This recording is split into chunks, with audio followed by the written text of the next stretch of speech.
ایک نے مجھ سے پوچھا پھر رمضان کے بعد حساب لیتا ہے؟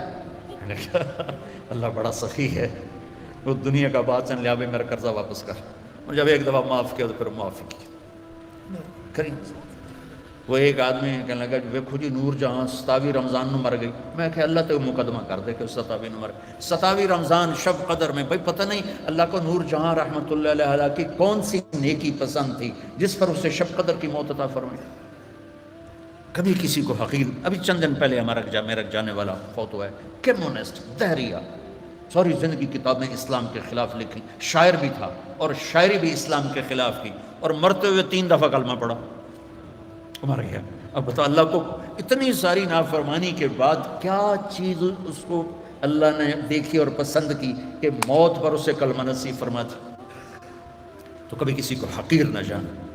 اور دوسرا رخ ہے نبی کی زندگی کا، وہ میں پہلے سے لے کے آ رہا ہوں، اچھے اخلاق۔ اپنے گھروں کو خوبصورت بناؤ۔ کتنا شوق ہوتا ہے بچیوں جب شادی ہوتی ہے کہ میرے گھر کی ڈیکوریشن ہو، ایسا کچن ہو، ایسا ڈائننگ ہو، ایسا بیڈ روم ہو، ایسا ڈرائنگ روم ہو۔ تو اپنے گھروں کو اگر سجانا ہے تو بچوں اچھے اخلاق سے سجاؤ۔ دیکھو بیٹی کو رخصت کرنا آسان نہیں ہوتا ہے، ہم نے 2 بیٹیاں رخصت کی ہیں۔ آج تم کسی کی بیٹی کو گھر لے کے جا رہے ہو، قربانیاں یہ دیتی ہیں، تم تو اس کو گھر سے نکال کے لے جا رہے ہو۔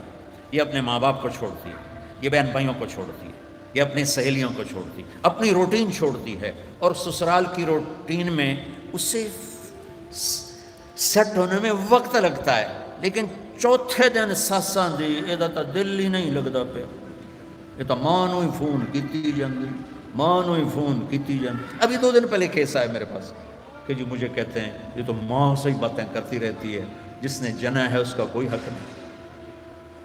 کہ بیٹا بالکل حق۔ تو آپ انڈونیشیا کا کلچر ہے کہ بچے کی شادی ہو کر بچی کے گھر جاتے ہیں، کیونکہ وہاں لڑکیاں اتنی زیادہ ہیں کہ وہاں مقابلہ ہوتا رہتا ہے، تو وہاں بچے کی رخصتی ہوتی ہے، یہاں آپ بچیوں کی رخصتی ہوتی ہے۔ جس نے گھر چھوڑا، بہن بھائی چھوڑے، سہیلیاں چھوڑی، وہ کتنی بڑی قربانی کر کے پہنچی ہے، تم جاتے ہی اس کو تانے دینا شروع کر دو۔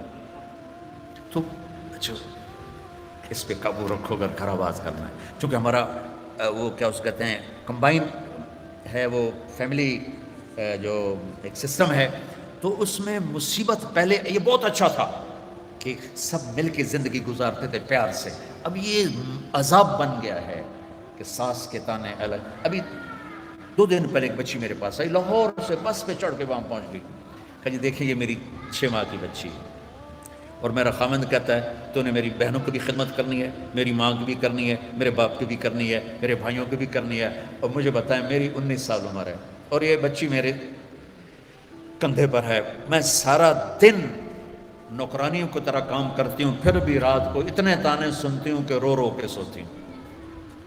میرے بچوں، اگر آپ زندگی میں کوئی خوبصورتی دیکھنا چاہتے ہیں، اللہ کی قسم گاڑیوں سے نہیں، ڈگریوں سے نہیں، عہدوں سے نہیں، تمہارے اخلاق سے۔ اپنے اخلاق ایسے بناؤ کہ تمہاری بیوی تم پہ قربان ہو، تمہارے